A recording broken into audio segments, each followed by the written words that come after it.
नाशिकमधील एका ठिकाणी एका परिसरामध्ये राहणारी एक तरुणी होती आणि त्या तरुणीची एका तरुणासोबत ओळख झाली होती. सुरुवातीला ओळख झाली, ओळखीचं रूपांतर मैत्रीमध्ये, मैत्रीचं रूपांतर प्रेमामध्ये झालं. मग ते जे पोरगा आहे ते त्या तरुणीला वेगवेगळ्या ठिकाणी फिरायला नेऊ लागलं. अशाच पद्धतीनं त्यानं एक दिवस त्या तरुणीला फिरायला नेलं, तिला जवळ ओढलं आणि तिच्या मानेवर पप्पी घेतली. जेव्हा तिच्या मानेवर पप्पी घेतली तेव्हा त्या तरुणीनं त्याला विरोध केला. हे काय आहे विचारलं तेव्हा तो तिला म्हणला की हा लव बाईट आहे आणि प्रेमामध्ये हे अशा पद्धतीनं करतात. असं म्हणून त्यानं लव बाईट घेताना त्या तरुणीचे काही फोटो आणि त्याचे व्हिडिओ काढले आणि फोटो आणि व्हिडिओ काढल्यानंतर एक दिवस त्या तरुणीला पुन्हा एकदा दुसऱ्या लॉजवर बोलवलं आणि लॉजवर बोलवल्यानंतर रूममध्ये जाताच त्या तरुणीला त्या ठिकाणी दारू पाजली, सिगरेट पाजली आणि तिच्या अंगावरचे कपडे काढले आणि घडलं एक धक्कादायक प्रकरण, धक्कादायक घटना. नेमकं काय आहे संपूर्ण प्रकरण, कुठं घडली ही घटना, हे आपलं अगदी सविस्तरपणे बघायचं आहे. पण जर तुम्ही अजूनही आपलं चॅनल सबस्क्राईब केलं नसेल तर लगेचच करून घ्या आणि बाजूला असणाऱ्या बेल नोटिफिकेशनला सुद्धा ऑन करायला विसरू नका. आता ही जी संपूर्ण घडलेली घटना आहे ती आहे नाशिकमधील पंचवटी पोलीस ठाण्याच्या हद्दीमध्ये घडलेली संपूर्ण घटना आहे. म्हणजे पंचवटी पोलीस ठाण्यामध्ये तरुणीनं तक्रार दाखल केलेली आहे आणि त्या आधारे ही संपूर्ण माहिती समोर आलेली आहे.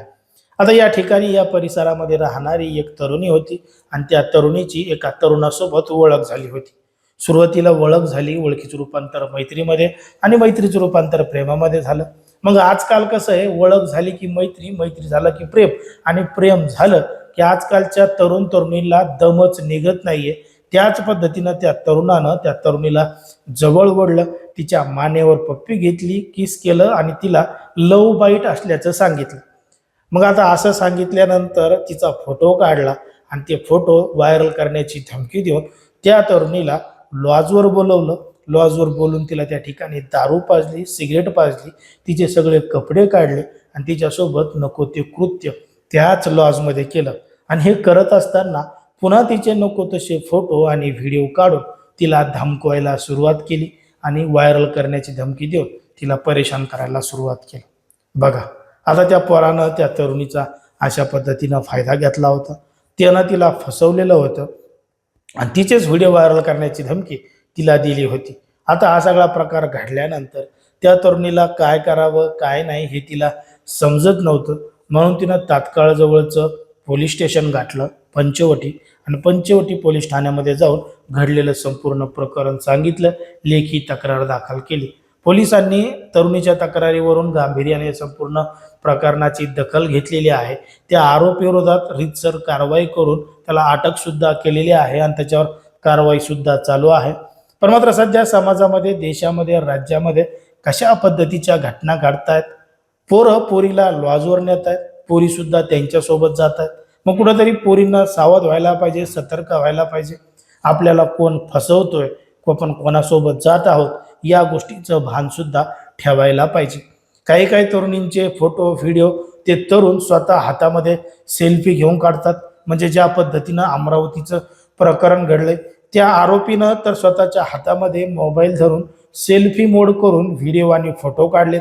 त्याच्यामध्ये त्या पोरी हसताना दिसत आहेत, त्याच्यासोबत बोलताना दिसत आहेत. मग कुठंतरी पोरींनी सुद्धा सावध व्हायला पाहिजे, सतर्क व्हायला पाहिजे. आणि असं जर कोणी करत असेल तर तशा व्यक्तीसोबत संबंधच ठेवला नाही पाहिजे, जेणेकरून भविष्यात तुम्हाला ब्लॅकमेल केलं जाईल, तुमचे व्हिडिओ व्हायरल करण्याच्या धमक्या दिल्या जातील. असं घडणार नाही. त्याच्यामुळं तुम्ही सावध आणि सतर्क व्हायला पाहिजे असं एकंदरीत आपल्या या ठिकाणी वाटतं. आता तुम्हाला काय वाटतं ते तुम्ही अगदी स्पष्टपणे कमेंटमध्ये सांगा. कारण की कोणाच्याही भावना दुखवणं, कोणाचंही मन दुखवणं हा आपला उद्देश नाही. समाजामध्ये जे घडतंय, मीडियामध्ये जे दिसतंय तेच सांगायचं काम आपण ठिकाणी करत असतो. लोकांना सावध आणि सतर्क राहण्याचं सुद्धा आवाहन करत असतो.